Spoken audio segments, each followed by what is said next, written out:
Hey everyone, I got a good rant for you today. I'm Angry Bill and this is Pre-Hospital Wisdom. We understand that medicine's medicine, but pre-hospital providers have special skills, knowledge, and culture that other providers don't necessarily have. So let's raise the bar here a little bit. Do me a quick favor. Click the like button if you like this, and if you really like it, click the subscribe button. I really appreciate it, and it helps more than you realize. So, in addition to the skills, knowledge, and culture, pre-hospital providers are nasty. That's right, y'all are nasty. Maybe not specifically more gross than any other provider, but other providers aren't my concern, and we can definitely do better.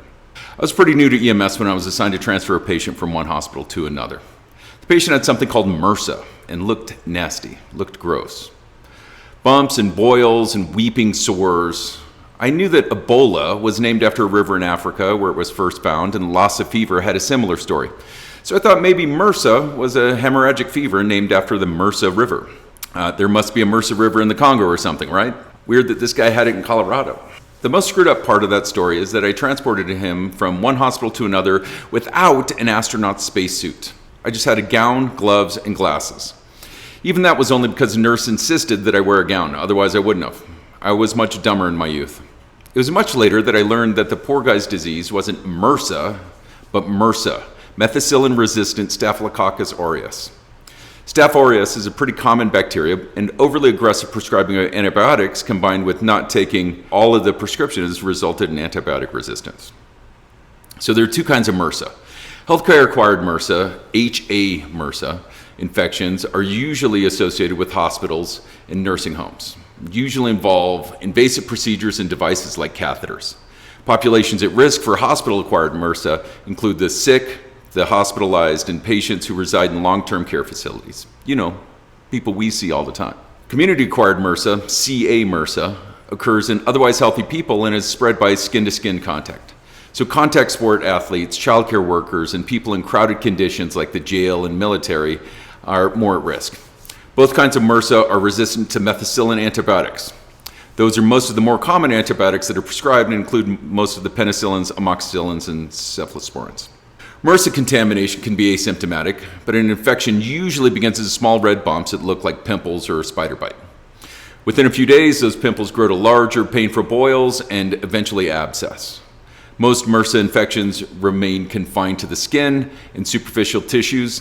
In some patients, though, as the bacteria burrow into the patient, joints, bloodstream, and heart valves can become infected. Without treatment, MRSA can progress to necrotizing fasciitis, infective endocarditis, and necrotizing pneumonia. Community-acquired MRSA responds much better to antibiotics, including sulfa drugs, clindamycin, and tetracyclines. Hospital-acquired MRSA is resistant to most of those, however. So the treatment of choice now has become vancomycin.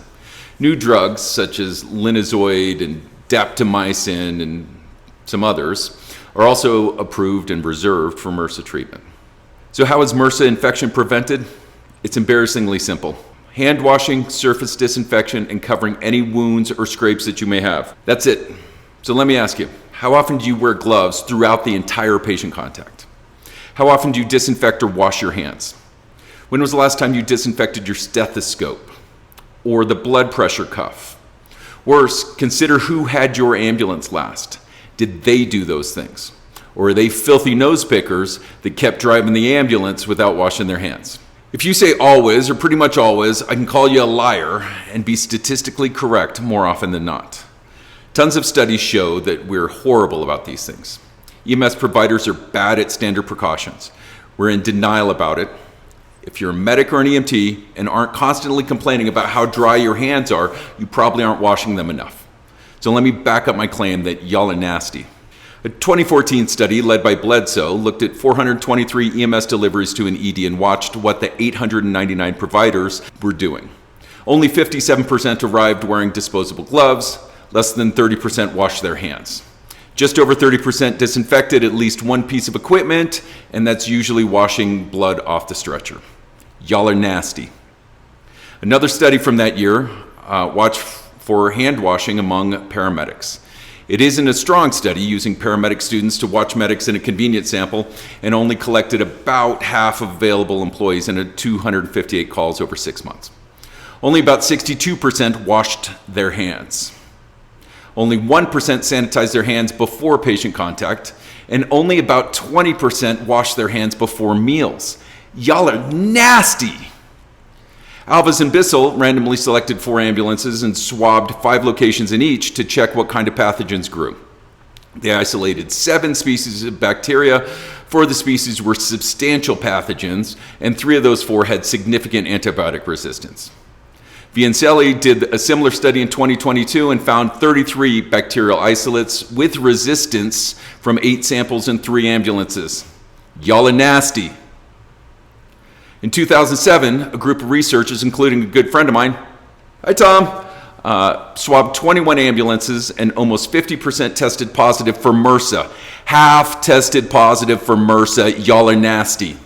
SHAP study in 2022 found an association between ambulance transport and MRSA or VRE infection within 30 days. The rate was 4 times more than the control group who never saw the inside of an ambulance. Y'all are nasty. Another group of authors grabbed 50 consecutive stethoscopes that walked through the ambulance doors to an ED and swabbed them. 16 of the 50 had MRSA. That's almost 1/3 of stethoscopes being positive for MRSA. The same number of medics couldn't remember when they last cleaned their stethoscope. Y'all are nasty. Speaking of staff on a stethoscope, a 1995 study by Jones and a few other researchers surveyed nurses, doctors, and EMS providers about stethoscope cleaning and swabbed their stethoscopes. Only half of providers cleaned the piece of equipment they hang around their necks daily or weekly. 89% of stethoscopes grew Staphylococcus and 19% grew Staph aureus. The 2 pieces of good news in this study is that there are no differences between provider types, so medics aren't any nastier than nurses or doctors. And a simple alcohol swab reduced the bacterial load by 94%. Just wipe off your stethoscope. Career Oz found the same thing. As of a few days ago, a Google Scholar search returned study after study after study saying the same thing. Y'all are nasty, and it could be averted with an alcohol swab. Sorry to keep beating a dead horse, but y'all are nasty and need to hear this. So let's just do a few more. A 2013 study swabbed the nasal cavities of EMS personnel. 5% tested positive for MRSA. That's right. If this extrapolates to the wider EMS community, 5%, 1 in 20 of your coworkers sneeze out MRSA onto the steering wheel and dash every day. The 5% rate is about 5 times the general public rate, by the way. A study of fire department ambulances, specifically by Viegas, found Staph aureus and fungus on surfaces and in providers. One Thai study found that a 16% compliance rate with hand washing. Obenza's 2022 systematic review is a good one for you to check out too. Y'all are nasty.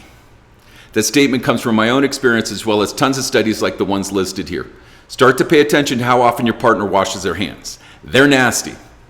So let's do each other and ourselves and our patients a favor. Clean. Wash your hands. Disinfect surfaces in the ambulance. Clean your stethoscope, for God's sakes. Do the simple things and remind your partner to do the same. Start to instill those habits in students.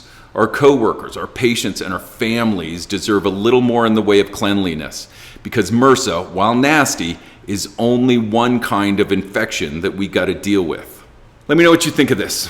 You can comment or even send me an email to the address in the description. If you found any value from this video, please click like and subscribe. One of the most helpful things you can do is share this content with someone you know. Click over here, this side. Click over here for another video, or click over here for the channel page and all videos. Subscribe's a button down below, and I'm trying to hit 1,000 subscribers. So make sure and hit that, please. I'm Angry Bill. This is Pre-Hospital Wisdom. Until next time, stay safe.